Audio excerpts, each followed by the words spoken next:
Le sélectionneur de l'Algérie, Djamel Belmadi, il est dans Rotten sans flamme. Bonsoir Djamel. Bonsoir tout le monde. Bonsoir.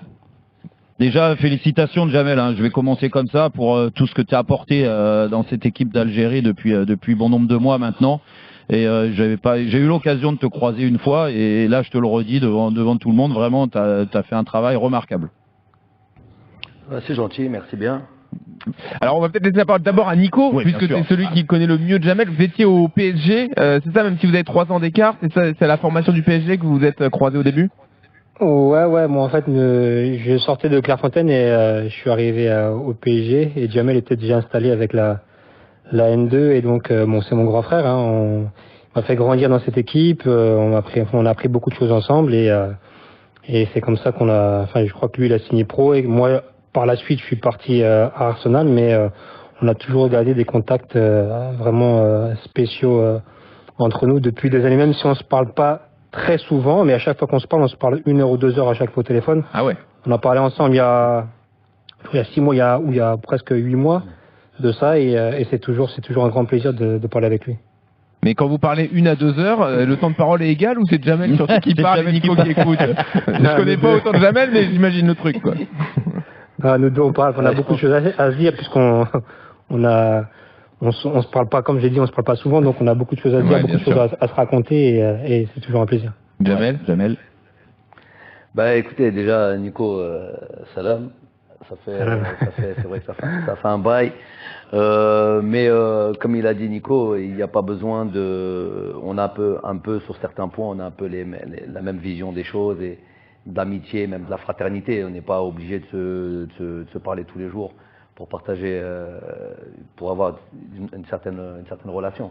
Donc on s'est connus, comme vous avez dit, au centre de formation. Voilà, Nico est arrivé avec toutes ses qualités, tout son talent que le monde connaît. Nous, on était juste admiratifs de ça. Il était clairement en avance sur son temps. Et puis voilà, et moi j'apprécie plus le footballeur évidemment, et puis surtout l'homme. Voilà.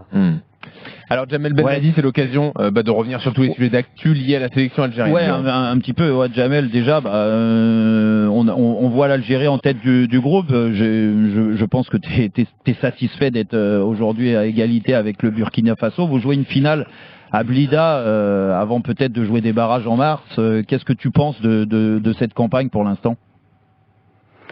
Bah écoute, effectivement, bien résumé la chose. On va jouer une petite finale. Normalement, je dis normalement parce qu'il y a juste un match avant. Avant ça, si nous, on devrait, c'est contre une petite équipe qu'on va respecter évidemment et qu'on va prendre au sérieux, qu'est le Djibouti. Eux, ils auront un autre match avant nous, c'est le Niger. Normalement, ça devrait passer chez eux, mais si tant est qu'ils ne prennent pas les points nécessaires, cette équipe de Niger, elle peut être embêtante. Ils les ont embêtés lors du premier match. Ils ont perdu 2-0, mais un but à 75e minute sur penalty. Donc il se pourrait qu'il se passe quelque chose, on ne sait jamais.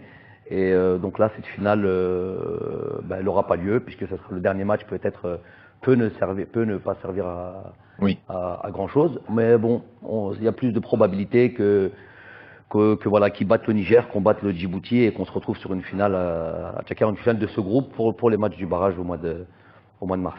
T'es content de ce que tu vois de la sélection, de l'approche après la formidable victoire en Coupe d'Afrique, bien sûr, de ce que tu leur demandes? Tu sens une réelle progression de ton groupe? Oui, on répète souvent et on le voit assez souvent, c'est pas tout le temps, c'est pas une science exacte, mais on voit que souvent qu'après un grand sacre, derrière ça il y a souvent un échec et souvent un relâchement, voilà, un relâchement dans les performances un peu partout. Je prends souvent l'exemple, il y a qu'à voir l'équipe de France dernièrement, championne du monde, elle va au championnat d'Europe, elle sort en 8e, je crois, donc contre la Suisse. Vainqueur de la Coupe du Monde en 2014, l'Allemagne sort au premier tour en 2018. Bref, il y en a plein des exemples comme cela. Donc ça, on a fait attention à justement ne pas tomber dans cette problématique. T'as mis quoi en place pour pas tomber dans ce relâchement-là? Bah justement, je les ai pas lâchés. Je les ai pas lâchés mes joueurs. Donc, ouais, on n'a pas attention à ça.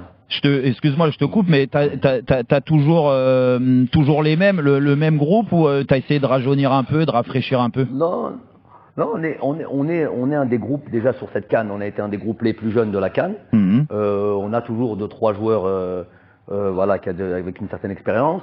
Mais si on regarde la moyenne d'âge, on est une des équipes les plus jeunes. Même sur cette phase de qualification, on est aussi une équipe, en tout cas des équipes du top 10. On est parmi les équipes les plus jeunes. On a pas mal de joueurs qui ont 19 ans, 20 ans, 21 ans, 22 ans, 23 ans. Vraiment pas mal de jeunes. On a insufflé du sang frais au fur et à mesure depuis 2019 jusqu'à aujourd'hui. C'est pas le même effectif à 100%. Il y a eu du monde qui est arrivé, du monde qui se sont, je dirais pas arrêtés, mais voilà, voilà, la concurrence elle est là, la concurrence, il y a une concurrence interne qui est féroce, et voilà, personne ne veut rien lâcher, tout le monde veut être dans ce groupe, tout le monde veut aller en Coupe du Monde, et voilà, personne ne veut rater cette génération, c'est une belle génération. Donc non, c'est pas exactement le même groupe, il a évolué. D'accord. On va dire qu'il y a beaucoup de cadres qui sont quand même là et une ossature qui est quand même là. Alors la semaine dernière, on a beaucoup parlé de la sélection algérienne avec l'affaire Andy Delors. Donc on va en parler avec vous, Jamel. Donc je résume rapidement les faits. Avant le dernier rassemblement, il vous a dit, vous l'avez dit en conférence de presse, qu'il voulait davantage se concentrer à son club parce qu'il y avait une nouvelle concurrence à Nice, qu'il était dans un nouveau club, donc nouveau challenge pour lui à 30 ans. Il a aussi ajouté dans une autre interview que c'était aussi lié cette décision à son statut en sélection parce qu'il n'est pas titulaire à part entière. Alors est-ce que vous en avez toujours gros sur le cœur? Est-ce que vous êtes toujours un peu énervé après lui? Bon, déjà, l'énervement dans ma position, c'est tout relatif. Il faut plutôt être objectif. On peut dire les choses avec une forme de véhémence ou avec une forme de être un peu direct, mais tout en étant très très lucide et sur la situation. Donc c'est pas un énervement personnel. On n'est pas là pour ça. Moi, je suis coach, il est joueur. Moi, je sélectionne. Lui, c'est un joueur algérien, sélectionnable. Donc, on est plus dans cette donnée-là. Alors, moi, d'abord, avant toute chose, comme je l'ai dit en Algérie, à ma conférence de presse, les choses, le linge sale se lave en famille, généralement, et les relations que je peux avoir avec les joueurs et les différentes discussions qu'on peut avoir, généralement, elles restent entre nous. Maintenant, là, comme il y a une décision qui ne concerne pas seulement Jamel Belmadi et qui peut éventuellement perturber le groupe si à chaque fois on me donne Andy Delors est algérien, il marque des buts, il est compétitif, c'est un bon joueur du championnat de France. À partir du si on le convoque pas, il faut donner des raisons. Moi j'aime bien aller dans le technique et tout ça, il n'y a pas de problème, on peut en discuter. Donc il faut bien communiquer à un moment donné et dire les choses telles qu'elles sont. Par contre, si aujourd'hui je vous en parle, aujourd'hui vous avez insisté pour qu'on puisse, avec toujours beaucoup de plaisir, de discuter ici, il y a comme une grosse communauté algérienne. Donc aujourd'hui, si je vous en parle à vous, puisque je dis qu'il faut laver son linge sale en famille, c'est que justement lui, il est venu s'adresser en France. J'aurais aimé qu'il fasse cette première chose. Il n'y a pas de problème qu'il en parle en France. Il joue dans le championnat de France. Il a la double nationalité. Il n'y a pas de souci là-dessus. Mais voilà, qu'il s'adresse déjà à la communauté algérienne, qu'il s'adresse déjà à la presse algérienne et qu'il leur dise voilà ce qu'il en est. Et ce qu'il en est, c'est tout simplement ce que j'ai dit. J'ai dit mot pour mot ce qui m'a écrit dans un premier temps. J'ai dit bon, on fait pas ce genre de choses, on n'écrit pas pour une décision comme celle-là, ça s'écrit pas. C'est on appelle les personnes ou on les voit et on leur dit les choses en face. C'est une décision qui est assez lourde de sens. Donc ouais, vas-y. Je vais mettre déjà les choses dans leur contexte et bien pour pouvoir après l'analyser si vous voulez. Donc tout simplement, il a dit j'aurais aimé qu'il le dise à la presse algérienne et qu'il s'adresse à la population algérienne, qu'il a ouvert ses bras et qui l'ont aimé et qui, bon, je sais pas s'il l'aime toujours, mais en tous les cas, qui ont fait beaucoup pour son arrivée. Et s'adresser directement ici à la presse française, je vous dis, ça ne pose pas de souci. Mais d'abord, on s'adresse à la presse algérienne parce que c'est de ça dont il s'agit, c'est l'équipe nationale d'Algérie dont il s'agit. Donc dire que l'équipe nationale, je mets l'équipe nationale d'Algérie entre parenthèses, et que je privilégie le club parce qu'il y a de la concurrence, et je rajoute ce que vous avez rajouté vous, à savoir parce qu'il y a un problème parce que je suis pas le premier choix en Algérie. Mais il me parle de cette concurrence qu'il a à Nice. Donc toi, tu veux de la concurrence, tu acceptes qu'il y ait une concurrence à Nice et que tu veux te battre dans cette concurrence, mais tu n'acceptes pas cette concurrence en équipe nationale d'Algérie. Donc là, il y a un non-sens total. Nous, on s'estime pas être les plus beaux et les meilleurs et être au-dessus d'un club comme Nice. On n'est pas là. Mais là, on a affaire à un club et on a affaire à une nation. La concurrence que tu acceptes et pour laquelle tu es venu défier entre guillemets à Nice, faut l'accepter aussi en équipe nationale. Donc il y a un non-sens là-dessus qui me plaît pas. Il dit qu'il veut mettre l'équipe nationale entre parenthèses 1 an. Est-ce qu'il pourrait revenir, Delors? Donc ça c'est la grosse blague de l'année, ça. Ça il faut pas passer à côté faut pas passer à côté des choses comme ça et dire des énormités comme ça. Là, vous voyez, là vous le dites comme ça d'un ton assez simpliste. C'est ce qu'il dit lui. Uniquement pendant une année, c'est ou de la grosse stupidité ou voilà le culot qui n'a pas de limite. Donc ça, nous on n'accepte pas ça. C'est uniquement pour un an. Il y a qu'est-ce qui se passe dans un an? Oui. Ah bah dans son esprit, il est prêt à il y a quoi dans dans un an? Il y a la Coupe du Monde. Voilà. Donc nous, on va jouer sur 40 degrés au Niger avec des conditions exécrables. On va se taper pour toute l'Afrique pendant toute cette campagne de qualification qui est un petit peu quasi l'enfer. Hein. Il y a beaucoup de joueurs en Europe qui pourraient pas jouer là-bas, hein, qui pourraient pas jouer dans notre continent. Et quand tout est fait, quand tout est réglé, le monsieur revient comme une petite mariée, comme ça là, et vient et c'est bon, je suis dispo maintenant. Ouais. Et ça, faut la faire. Donc ça veut dire ça c'est doublement nous manquer de respect. J'ai compris. Jamel, ça veut dire que c'est fini pour lui. Non, mais moi, je suis pas éternel en équipe nationale d'Algérie. En tout cas, avec vous, c'est fini. Avec vous, ça paraît compliqué. Mais moi, je veux pas qu'on aille. Après le raisonnement tient la route. Vous comprenez ce que je vous dis quand même. Bien sûr. On a compris. Vous les joueurs, que ce soit Eric, tiens, je te passe aussi, je vais passer tout le bonjour. Je passe spécialement aussi à Eric, qui a été mon directeur sportif. Donc, Eric, toi en tant que joueur, toi Jérôme en tant que joueur, est-ce que tu peux l'accepter? Non, mais c'est clair, ça tient la route. Joueur algérien. Voilà. Ouais, voilà, après Jamel, moi, quand tu l'expliques comme ça, il y a pas de souci. C'est vrai que moi, j'ai eu tendance, quand j'ai appris cette histoire-là, à défendre Delors dans le sens où je peux comprendre à l'âge qu'il a, si tu veux, il ait envie de consacrer sa passion, ce football et toute son énergie à Nice. Ça peut se comprendre. Après, là où il est maladroit, et là je vais dans ton sens, c'est que tu peux décider en effet de mettre un trait sur la sélection.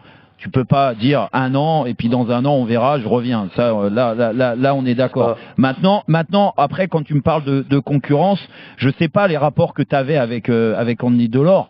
Est-ce que vous communiquiez souvent? Il y avait beaucoup d'échanges pour savoir ce qui devait passer, le cap qui devait passer pour entrer en concurrence. Parce que peut-être que lui a eu le sentiment que de toute façon, il jouerait jamais dans la sélection. Ok. Donc la question est bien longue. Non, et je vais essayer de te répondre.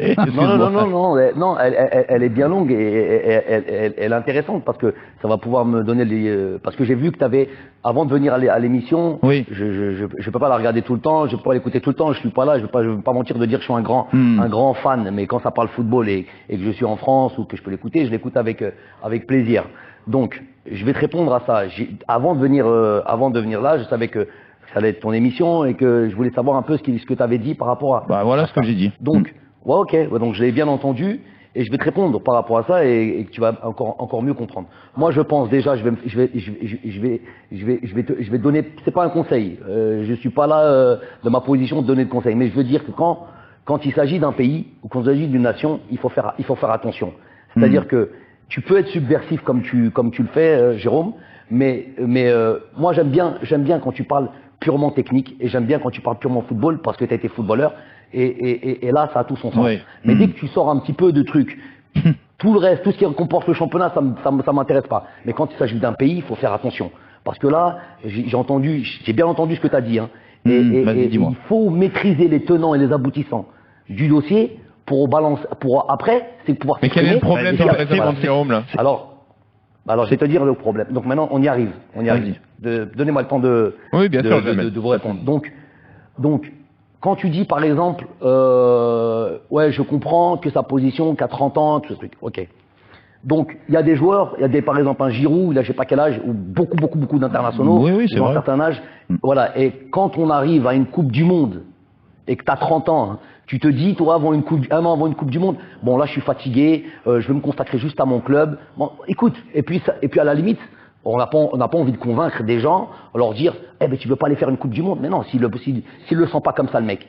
Mais le truc c'est, tu viens pas me dire des choses comme telles qu'il les a dit. Tu sois franc du collier, tu vas voir les gens et tu leur dis, voilà, écoute, parce que là il est en train de dire, j'accepte la concurrence à Nice, mais j'accepte pas la concurrence en équipe nationale. Ça passe pas. Il y a un en fait, Jamel, ensuite, toi, t'aurais préféré qu'ils viennent du moins qu'ils t'appellent et qu'ils te disent franchement les choses. Écoute, la concurrence, je la trouve pas saine en Algérie et elle est d'autant plus saine avec Galtier à Nice. Je prends cette décision-là. Mais il est arrivé il y a 3 mois à Nice. Oui, il est arrivé il y a 3 mois à Nice. Attends, s'il te plaît, donne-moi ce crédit là quand même. Ça fait 3 ans que je bosse avec lui. Dis-moi, lui, il est arrivé il y a 3 mois à Nice. Alors écoute, c'est là où je t'ai dit qu'il faut être très précis quand on veut parler d'une nation. Donc pour maintenant arriver sur son temps de jeu et sur ça, je vais vous donner, j'ai pas normalement à vous le donner, je vais pas me justifier, mais je vais vous le donner, pas à vous, mais aussi à la communauté algérienne. Andy Delors, on est 3 attaquants, ils sont 3 attaquants. Vous avez dit il a fait 11 matchs, sur 11 matchs il a démarré 4 fois, donc ça fait un tiers des matchs, un peu plus d'un tiers des matchs, ok. Donc la plupart du temps je joue qu'avec un attaquant, la plupart du temps. Et il y en a 3, il y a Bardad Bounedjah, il y a Islam Slimani et il y a Andy Delors. Donc si on partage le temps, ils ont quasiment à peu près le même temps de jeu. Après, avant ça, il y a eu une CAN. Il a débarqué le jour de la CAN, quasiment. Le jour de la CAN. Il est venu un cadeau du ciel. Donc, quand tu dis, par exemple, il m'a rendu service ou il nous a rendu service à la CAN, Jérôme, tu te trompes complètement de trucs. On lui a rendu service, peut-être. Et moi, j'ai même pas envie de dire qu'on lui a rendu service. Il est venu, il a fait des pieds et des mains pour arriver en équipe nationale. Il a fait des vidéos de partout. Il a été faire ses papiers de partout, de tout seul. Jusqu'à la dernière seconde, le gars, il nous a pas lâché. Donc ne dis, il faut pas dire qu'il est venu nous rendre service. Non mais Jamel, j'ai jamais dit qu'il vous avait rendu service à la CAN. Hein. Ah, eh ben alors, non, attends, Jérôme. Alors, va réécouter. Au moment où tu parles d'Andy, on va voir ce que tu as dit par rapport à ça. Alors, tu as dit qu'il nous a rendu service et maintenant qu'on le veut plus. Mais non, mais pas à la CAN, Jamel. Alors c'est où alors? Non, alors c'est où? En sélection, il n'y a pas que la CAN. Il nous a rendu service. Alors attends, Jamel, ce que je vous propose, c'est de rester encore avec nous quelques minutes. On parle pas comme ça, on dit pas il nous a rendu service. On doit absolument s'interrompre. Ouais, Jamel, je t'ai écouté et crois-moi, je suis resté bouche bée parce que ton discours m'a fait beaucoup plaisir. Ça a été clair. Et tu as 100% raison, que ça soit pour Andy ou pour un autre joueur. Tu peux pas comparer ton championnat avec les sélections, les pays, un peuple qui a le sang chaud, un peuple qui vibre, qui vit pour le football. Il y a le cœur là qui rentre. Le cœur, mais tout ce qui va avec. Et c'est pas je viens dans un an si j'ai envie. Non. Pour n'importe quel joueur, la sélection est importante. Le coach est important. Et moi le premier, j'aurais tout donné pour avoir une sélection. J'en ai eu grâce à Michel Platini à l'Euro. Mais voilà, je voulais te remercier, Jamel, pour ton discours et ta clarté. Alors, j'ai une dernière question sur cette affaire, Jamel.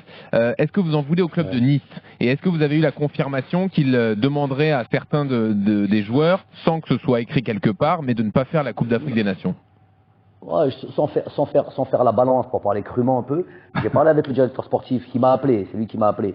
Donc, Julien Fournier, on a parlé, il m'a dit, nous on le dit à nos joueurs, on m'a dit même Youssef Attal, on le a dit alors qu'il est déjà là, il est déjà en sélection, il lui a dit, nous alors on souhaiterait que tu n'ailles pas en sélection, que ce soit Youssef Attal ou que ce soit Lemina qui joue pour la sélection du Gabon. Donc il a au moins ce mérite d'être clair.